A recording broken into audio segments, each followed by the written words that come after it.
The last letter. It was a crisp autumn afternoon when Aiden first saw her. The golden leaves swayed gently in the breeze as he sat on a park bench, sketching in his worn-out notebook. He had always been a loner, preferring the company of his art over people. But then she appeared, like a whisper of fate. She was standing by the lake, her long auburn hair dancing with the wind. She wore a pale blue scarf, which barely covered the soft curve of her neck. There was something melancholic in the way she gazed at the water, as if lost in memories. Aiden, without realizing, started sketching her.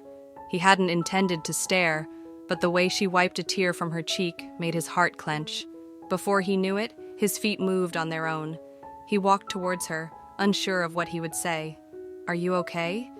he asked, his voice softer than he intended. She looked up, startled.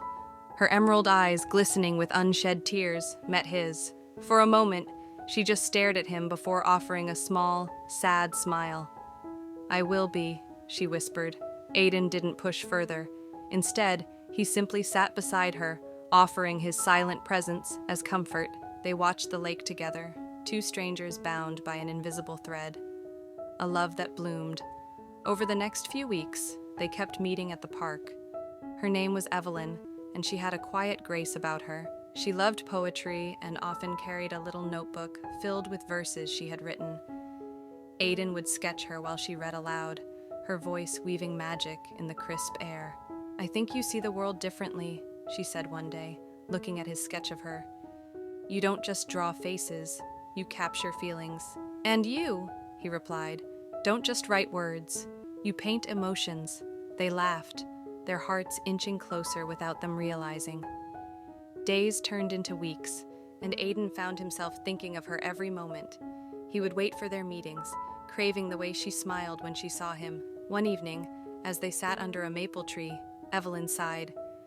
"There's something I haven't told you," she said, twirling a dried leaf between her fingers. Aiden turned to her, sensing the shift in her tone. "I have a heart condition," she admitted, looking down. "It's been with me since childhood. The doctors say I might not have much time left." The world seemed to stop. Aiden felt as if the wind had stolen his breath, but instead of stepping back, he reached for her hand. "Then let's make every moment count," he said, his voice steady. She blinked, surprised, before breaking into a smile that was both sad and full of hope.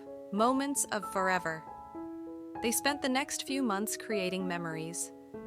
Aiden took her to places she had never been: museums, quiet bookstores, hidden cafes.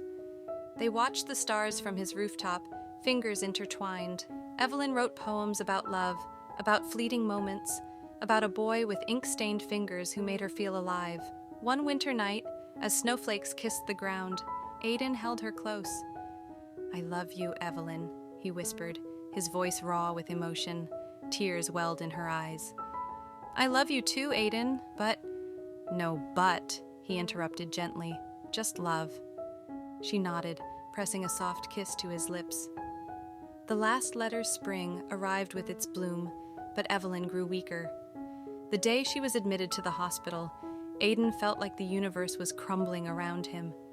He stayed by her side, holding her frail hand, sketching her even as she slept. One evening, she gave him a sealed envelope. "Promise me you'll open this after I'm gone," she whispered.